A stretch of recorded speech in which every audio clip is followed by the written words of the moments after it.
Bonjour et bienvenue. Alors aujourd'hui, on s'attaque à une question qui est, je pense, cruciale pour n'importe quelle entreprise du Haut-Rhin. Comment on fait pour que sa présence en ligne devienne un vrai moteur de croissance? On va découvrir ensemble qu'une stratégie web pensée localement, ça peut absolument tout changer. Et la première chose à se demander, c'est ça. Le site internet d'une entreprise, ce n'est pas juste une carte de visite qu'on pose sur le web. Il est censé travailler pour elle. Est-ce qu'il ramène vraiment des clients ou est-ce qu'il est en train de freiner son développement, peut-être même sans qu'on se rende compte? C'est toute la question.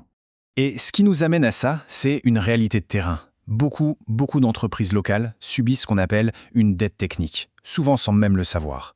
Comme le dit cette citation, le problème est bien là, il est concret et il coûte cher, très cher en opportunités manquées.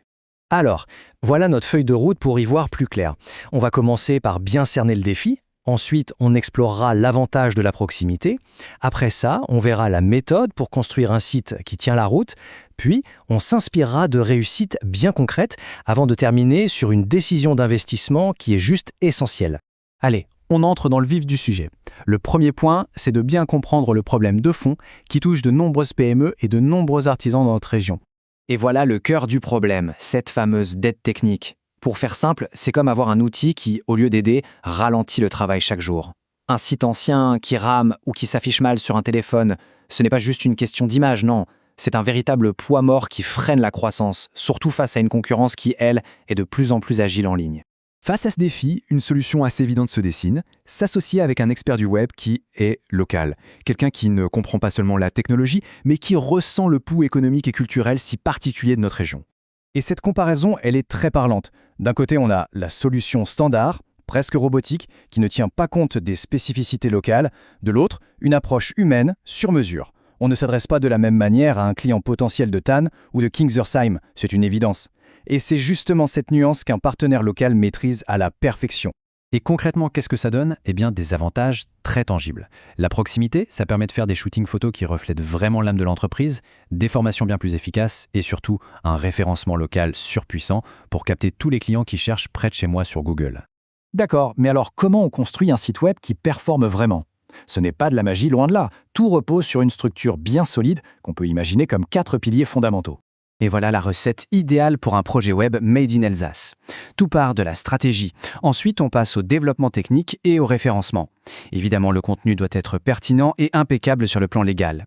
Et enfin, la maintenance, parce que c'est ce qui assure que l'investissement portera ses fruits sur la durée.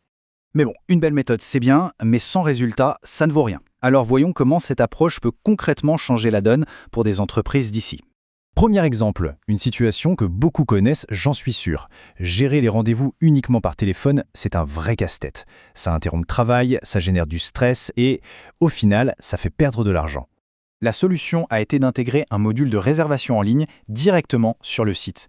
Et le résultat, il est juste spectaculaire. Un carnet de commandes plein 3 semaines à l'avance et la gérante a récupéré un temps précieux. Le retour sur investissement n'est pas juste rapide, il est immédiat. Deuxième cas.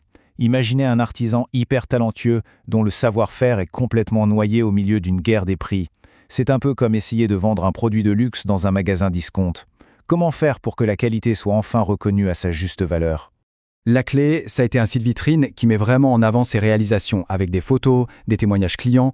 Le changement a été radical. Il n'attire plus ceux qui cherchent le moins cher, mais ceux qui cherchent le meilleur. Le résultat, c'est 5 demandes de devis qualifiées chaque semaine, ce qui a complètement transformé la rentabilité de son business. On arrive maintenant à la dernière étape et c'est une décision stratégique majeure. Est-ce qu'il vaut mieux investir pour être propriétaire de son site ou est-ce qu'on opte plutôt pour une solution de location avec un abonnement mensuel? Ce tableau, il résume parfaitement le match. D'un côté, quand on est propriétaire, on a le contrôle total de son actif numérique. Le code, les données, le référencement, la personnalisation, tout est à soi. C'est un investissement de départ, c'est vrai. De l'autre côté, avec les solutions locatives, on est dépendant d'une plateforme, avec ses limites techniques et surtout, un abonnement à vie. Et attention, un point crucial, la conformité légale, notamment avec le RGPD, le fameux règlement sur la protection des données, est bien plus simple à gérer quand on est propriétaire de son site. En résumé, la clé du succès numérique dans le Haut-Rhin, c'est vraiment cette alliance parfaite. Il ne suffit pas d'avoir la meilleure technologie du monde, il faut aussi cette connaissance intime, presque charnelle, du marché local pour réussir à transformer de simples visiteurs en clients fidèles. Et on va terminer avec cette question, une question qui s'adresse à chaque dirigeant d'entreprise. On sait que les entrepreneurs travaillent d'arrache-pied pour leur affaire. La vraie question, c'est de savoir si leur principal outil de vente et de communication en ligne en fait autant. C'est une réflexion qui est, je crois, essentielle pour bien préparer l'avenir.